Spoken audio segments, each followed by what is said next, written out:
Om Shanti. Good morning.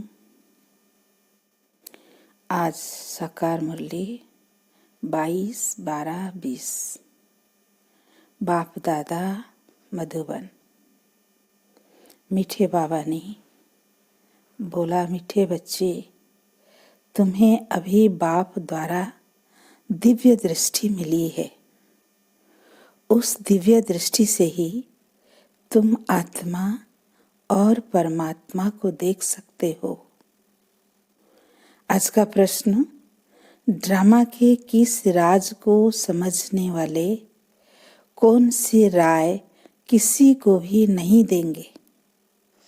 उत्तर, जो समझते हैं कि ड्रामा में जो कुछ पास्ट हो गया वह फिर से एक्यूरेट रिपीट होगा। वह कभी किसी को भक्ति छोड़ने की राय नहीं देंगे। जब उनकी बुद्धि में ज्ञान अच्छी रीति बैठ जाएगा, समझेंगे हम आत्मा है, हमें बेहद के बाप से वर्षा लेना है। जब बेहद के बाप की पहचान हो जाएगी तो हद की बातें स्वतः खत्म हो जाएगी। ओम शांति। अपनी आत्मा के स्वधर्म में बैठे हो। रूहानी बाप रूहानी बच्चों से पूछते हैं, क्योंकि यह तो बच्चे जानते हैं एक ही बेहद का बाप है जिसको रूह कहते हैं। सिर्फ उनको सुप्रीम कहा जाता है। सुप्रीम रूह या परम आत्मा कहते हैं। परमात्मा है जरूर, ऐसे नहीं कहेंगे कि परमात्मा है ही नहीं। परम आत्मा माना परमात्मा, यह भी समझाया गया है। मूंझना नहीं चाहिए, क्योंकि 5000 बरस पहले भी यह ज्ञान तुमने सुना था। आत्मा ही सुनती है ना। आत्मा बहुत छोटी सूक्ष्म है। इतना है जो इन आंखों से देखा नहीं जाता। ऐसा कोई मनुष्य नहीं होगा जिसने आत्मा को इन आंखों से देखा होगा। देखने में आती है परंतु दिव्य दृष्टि से, सो भी ड्रामा प्लान अनुसार। अच्छा समझो, कोई को आत्मा का साक्षात्कार होता है जैसे और चीज देखने में आती है। भक्ति मार्ग में भी कुछ साक्षात्कार होता है तो इन आंखों से ही वह दिव्य दृष्टि मिलती है जिससे चैतन्य में देखते हैं। आत्मा को ज्ञान चक्षु मिलती है जिससे देख सकते हैं, परंतु ध्यान में। भक्ति मार्ग में बहुत भक्ति करते हैं तब साक्षात्कार होता है। जैसे मीरा को साक्षात्कार हुआ, डांस करती थी। वैकुंठ तो था नहीं। 500-600 बरस हुआ होगा। उस समय वैकुंठ तो था थोड़ी। जो पास्ट हो गया है वह दिव्य दृष्टि से देखा जाता है। जब बहुत भक्ति करते हैं, एकदम भक्तिमय हो जाते हैं, तब दीदार होता है, परंतु उनसे मुक्ति नहीं मिलती। मुक्ति, जीवन मुक्ति का रास्ता भक्ति से बिल्कुल न्यारा है। भारत में कितने ढेर मंदिर है।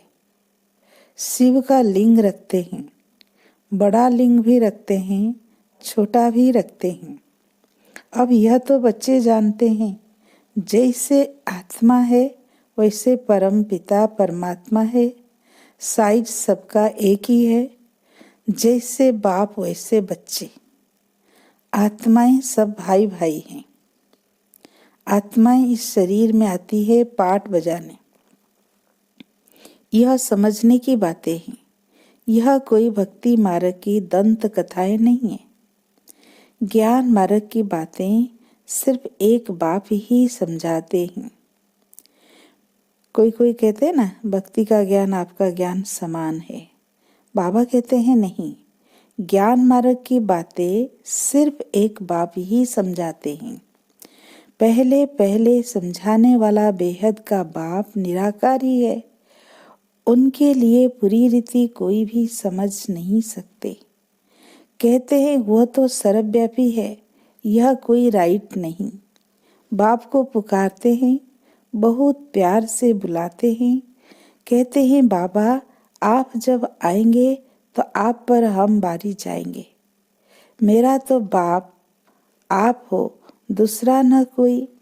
तो जरूर उनको याद करना पड़े। वो खुद भी कहते हैं हे बच्चों, आत्माओं से ही बात करते हैं। इसको रूहानी नॉलेज कहा जाता है। गाया भी जाता है, आत्मा और परमात्मा अलग रहे बहुकाल। यह भी हिसाब बताया है, बहुत काल से तुम आत्माएं अलग रहती हो, जो ही फिर इस समय बाप के पास आई हो, फिर से अपना राजयोग सीखने। यह टीचर सर्वेंट है। टीचर हमेशा ओबीडियंट सर्वेंट होते हैं। बाप भी कहते हैं हम तो सब बच्चों का सर्वेंट हूँ। तुम कितना हुज्जत से बुलाते हो, हे पतित पावन, आकर हमको पावन बनाओ। सब है भक्तियाँ, कहते हैं हे भगवान आओ, हमको फिर से पावन बनाओ। पावन दुनिया स्वर्ग को, पतित दुनिया नर्क को कहा जाता है। यह सब समझने की बातें हैं। यह नॉलेज अथवा गॉड फादरली वर्ल्ड यूनिवर्सिटी है। इसकी एम ऑब्जेक्ट है मनुष्य से देवता बनना। बच्चे निश्चय करते हैं हमको यह बनना है। जिसको निश्चय ही नहीं होगा वो स्कूल में बैठेगा क्या? एम ऑब्जेक्ट तो बुद्धि में है। हम बैरिस्टर व डॉक्टर बनेंगे तो पढ़ेंगे ना। निश्चय नहीं होगा तो आएंगे ही नहीं। तुमको निश्चय है हम मनुष्य से देवता, नर से नारायण बनते हैं। यह सच्ची सच्ची सत्य नर से नारायण बनने की कथा है। वास्तव में यह है पढ़ाई, परंतु इसको कथा क्यों कहते हैं? क्योंकि 5000 बरस पहले भी सुनी थी, पास्ट हो गई है। पास्ट को कथा कहा जाता है। यह है नर से नारायण बनने की शिक्षा। बच्चे दिल से समझते हैं नई दुनिया में देवताएं, पुरानी दुनिया में मनुष्य रहते हैं। देवताओं में जो गुण है वो मनुष्यों में नहीं है, इसलिए उनको देवता कहा जाता है। मनुष्य देवताओं के आगे नमन करते हैं। आप सर्वगुण संपन्न, 16 कला संपूर्ण, संपूर्ण निर्विकारी, अहिंसा परम धर्म, मर्यादा पुरुषोत्तम हो। फिर अपने को कहते हैं हम तो पापी नीच है। मनुष्य ही कहते हैं, देवताओं को तो नहीं कहेंगे। देवताएं थे सतयुग में, कलयुग में हो न सके, परंतु आजकल तो सबको श्री श्री कह देते हैं। श्री माना श्रेष्ठ, सर्वश्रेष्ठ तो भगवान ही बना सकते हैं। श्रेष्ठ देवता सतयुग में थे, इस समय कोई मनुष्य श्रेष्ठ है नहीं। तुम बच्चे अभी बेहद का संन्यास करते हो। तुम जानते हो यह पुरानी दुनिया खत्म होने वाली है, इसलिए इन सब से वैराग्य है। वह तो है हठयोगी सन्यासी, घरबार छोड़ निकले, फिर आकर महलों में बैठे हैं। नहीं तो कुटिया पर कोई खर्चा थोड़ी लगता है, कुछ भी नहीं। एकांत के लिए कुटिया में बैठना होता है, न कि महलों में। बाबा की भी कुटिया बनी हुई है। कुटिया में सब सुख है। अभी तुम बच्चों को पुरुषार्थ कर मनुष्य से देवता बनना है। तुम जानते हो ड्रामा में जो कुछ पास्ट हो गया वो फिर से एक्यूरेट रिपीट होगा। इसलिए किसी को भी ऐसी राय नहीं देनी है कि तुम भक्ति छोड़ो। जब ज्ञान बुद्धि में आ जाएगा तो समझेंगे हम आत्मा है, हमको अब तो बेहद के बाप से वर्षा लेना है। बेहद के बाप की जब पहचान होती है तो फिर हद की बातें खत्म हो जाती है। बाबा कहते हैं गृहस्थ व्यवहार में रहते सिर्फ बुद्धि का योग बाप से लगाना है। शरीर निर्वाह के लिए कर्म भी करना है। ऐसे भक्ति में भी कोई कोई बहुत नवदा भक्ति करते हैं, नियम से रोज जाकर दर्शन करते हैं। देहधारियों के पास जाना वो सब है जिस्मानी यात्रा। भक्ति मार्ग में कितने धक्के खाने पड़ते हैं। यहाँ कुछ भी धक्का नहीं खाना है। आते हैं तो समझाने के लिए बिठाया जाता है, बाकी याद के लिए कोई एक जगह बैठ नहीं जाना है। भक्ति मार्ग में कोई कृष्ण का भक्त होता है तो ऐसे नहीं चलते चलते कृष्ण को याद नहीं कर सकते। इसलिए जो पढ़े लिखे मनुष्य होते हैं कहते कृष्ण का चित्र घर में रखा है, फिर तुम मंदिरों में क्यों जाते हो? कृष्ण के चित्रों की पूजा तुम कहाँ भी करो।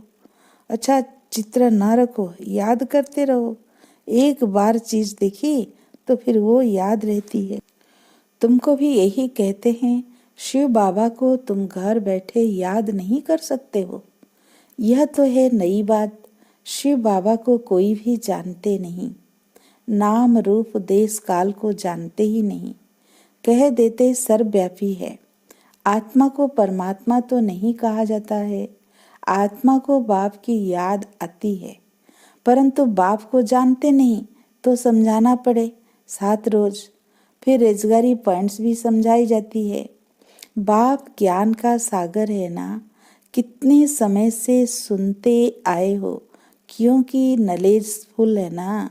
समझते हैं हमको मनुष्य से देवता बनने की नॉलेज मिलती है।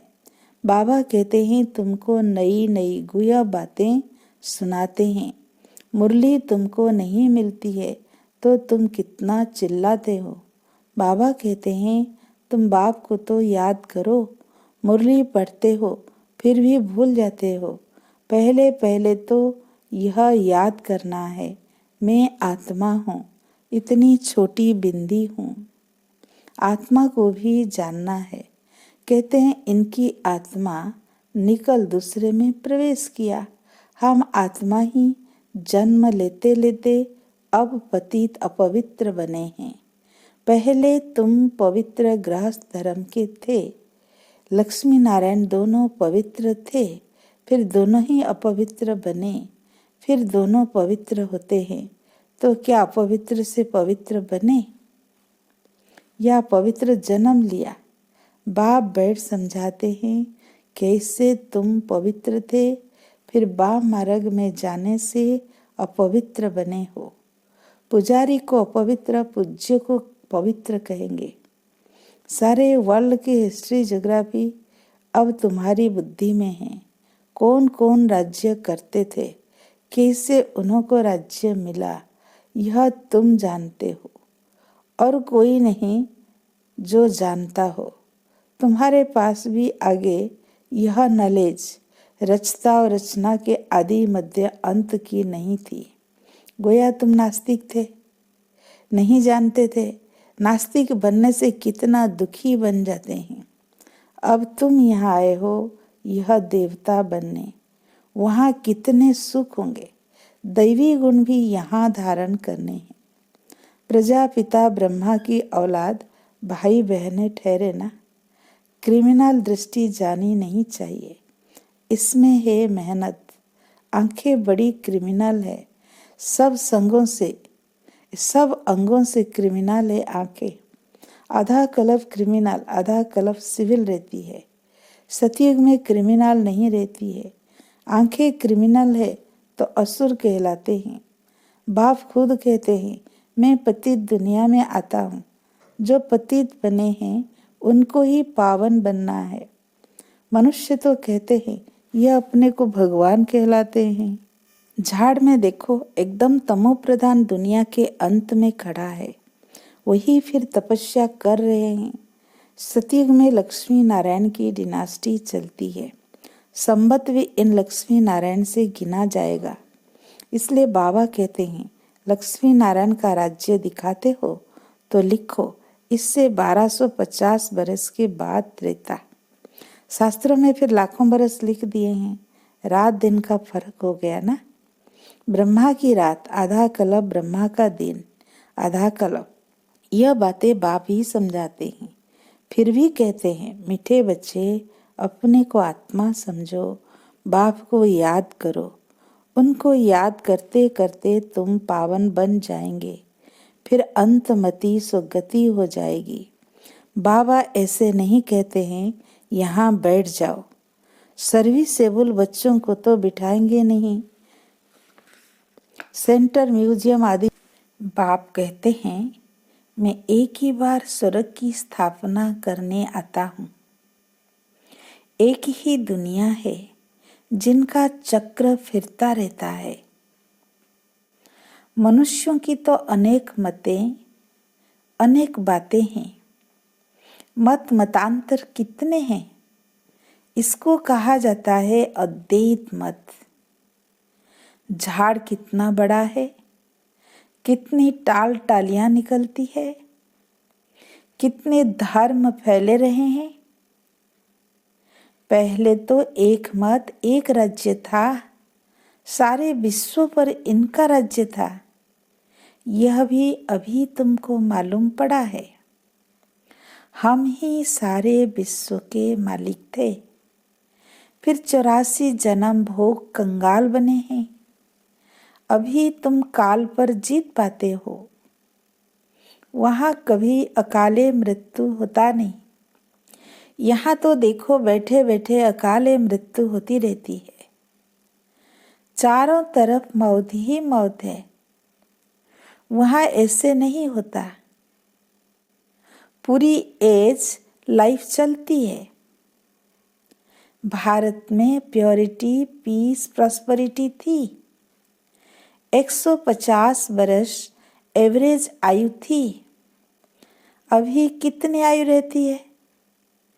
ईश्वर ने तुमको योग सिखाया तो तुमको योगेश्वर कहते हैं।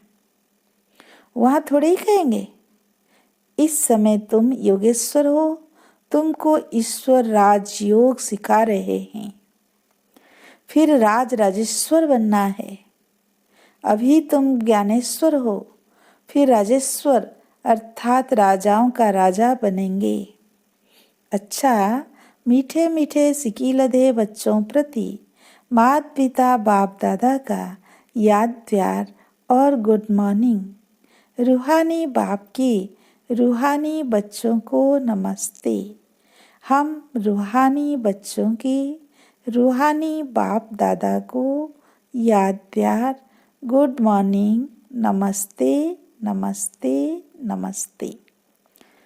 आज मुरली के मुख्य सार। पहला पॉइंट, आँखों को सिविल बनाने की मेहनत करनी है। बुद्धि में सदा रहे हम प्रजापिता ब्रह्मा के बच्चे, भाई बहन है। क्रिमिनल दृष्टि रख नहीं सकते। सेकंड पॉइंट, शरीर निर्वाह अर्थ कर्म करते बुद्धि का योग एक बाप से लगाना है। हद की सब बातें छोड़ बेहद के बाप को याद करना है। बेहद का सन्यासी बनना है। आज का वरदान, सदा अतीन्द्रिय सुख के झूले में झूलने वाले संगम युग की सर्व अलौकिक प्राप्तियों से संपन्न भव। जो बच्चे अलौकिक प्राप्तियों से सदा संपन्न है, वो अतीन्द्रिय सुख के झूले में झूलते रहते हैं। जैसे जो लाडले बच्चे होते हैं उनको झूले में झुलाते हैं, ऐसे सर्व प्राप्ति संपन्न ब्राह्मणों का झूला अतीन्द्रिय सुख का झूला है।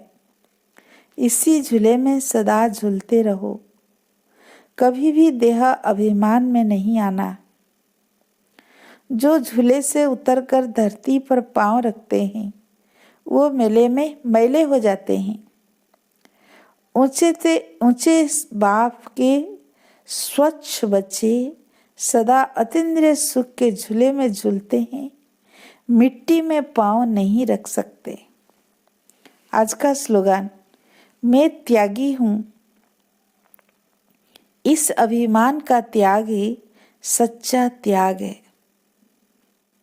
मैं त्यागी हूँ, इस अभिमान का त्याग ही सच्चा त्याग है। अच्छा, ओम शांति। खोलते रहते हैं, कितने को निमंत्रण बांटते हैं, आकर गॉडली बर्थ राइट, विश्व की बादशाही फिर से लो।